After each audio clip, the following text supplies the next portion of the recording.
जो जंतर मंतर पर छात्रों पे बर्बर तरीके से लाठीचार्ज करवाया गया।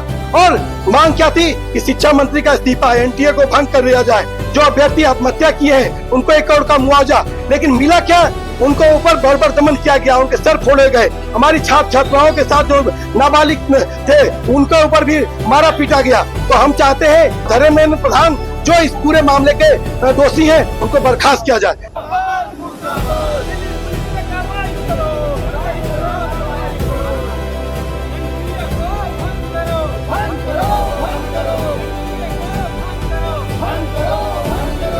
साथ में हम यहाँ पर जो जवाहर यूनिवर्सिटी जो रामपुर में है उसका ध्वस्तीकरण का जो आदेश है, हम मांग कर किया है कि इसके ध्वस्तीकरण के आदेश को रद्द किया जाए, क्योंकि वो शिक्षा का मंदिर है। वो योगी जी का बुलडोजर वहाँ पर न पहुँचे। अगर पहुँचता है तो हम इस देश का पूरा मुल्क का नौजवान जवाहर यूनिवर्सिटी के साथ खड़ा है।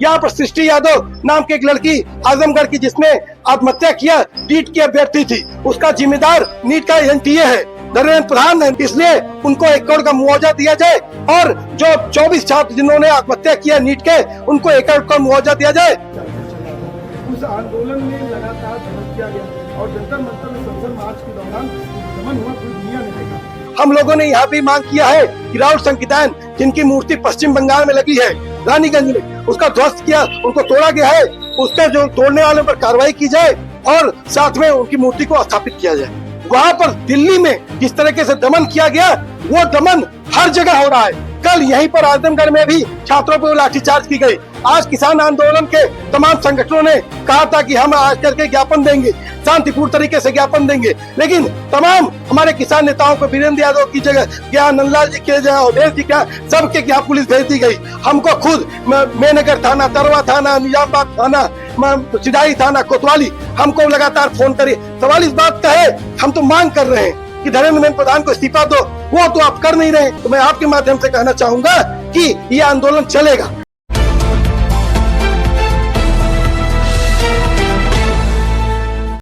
परिचय दीजिए और किस संगठन की तरफ से ये प्रदर्शन हो रहा है और क्या होता है।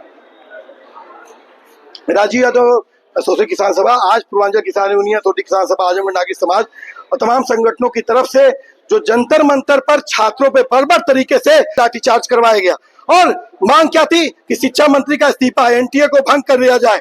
जो अभ्यर्थी आत्महत्या किए हैं उनको 1 करोड़ का मुआवजा, लेकिन मिला क्या? उनको ऊपर बर्बर दमन किया गया, उनके सर फोड़े गए। हमारी छात्र छात्राओं के साथ जो नाबालिग थे उनके ऊपर भी मारा पीटा गया। तो हम चाहते हैं धर्मेंद्र प्रधान जो इस पूरे मामले के दोषी हैं उनको बर्खास्त किया जाए। साथ में हम यहाँ पर जो जवाहर यूनिवर्सिटी जो रामपुर में है उसका ध्वस्तीकरण का जो आदेश है, हम मांग कर किया है कि इसके ध्वस्तीकरण के आदेश को रद्द किया जाए, क्योंकि वो शिक्षा का मंदिर है। वो योगी जी का बुलडोजर वहां पर न पहुंचे। अगर पहुंचता है तो हम इस देश का पूरा मुल्क का नौजवान जवाहर यूनिवर्सिटी के साथ खड़ा है और हम किसी भी हालत में ध्वस्त नहीं होने देंगे। साथ ही यहाँ पर सृष्टि यादव नाम की एक लड़की आजमगढ़ की जिसने आत्महत्या किया, नीट की अभ्यर्थी थी, उसका जिम्मेदार नीट का एनटीए है, धर्मेंद्र प्रधान है। इसलिए उनको 1 करोड़ का मुआवजा दिया जाए और जो 24 छात्र जिन्होंने आत्महत्या किया नीट के, उनको 1 करोड़ का मुआवजा दिया जाए। और साथ में हम लोगों ने यहाँ भी मांग किया है कि राहुल संकीर्तन जिनकी मूर्ति पश्चिम बंगाल में लगी है रानीगंज में, उसका ध्वस्त किया, उनको तोड़ा गया है, उसके जो तोड़ने वालों पर कार्रवाई की जाए और साथ में उनकी मूर्ति को स्थापित किया जाए। जो बीजेपी का धरना है, वहां पर दिल्ली में जिस तरीके से दमन किया गया, वो दमन हर जगह हो रहा है। कल यहीं पर आजमगढ़ में भी छात्रों पर लाठीचार्ज की गई। आज किसान आंदोलन के तमाम संगठनों ने कहा था कि हम आज करके ज्ञापन देंगे, शांतिपूर्ण तरीके से ज्ञापन देंगे, लेकिन तमाम हमारे किसान नेताओं को वीरेंद्र यादव की जगह क्या, नंदलाल जी के जगह, अवधेश जी क्या, सबके यहाँ पुलिस भेज दी गई। हमको खुद मेनगर थाना, तरवा थाना, निजामबाग थाना, सिधाई थाना, कोतवाली हमको लगातार फोन करे। सवाल इस बात का है, हम तो मांग कर रहे हैं कि धर्मेंद्र प्रधान को इस्तीफा दो, वो तो आप कर नहीं रहे।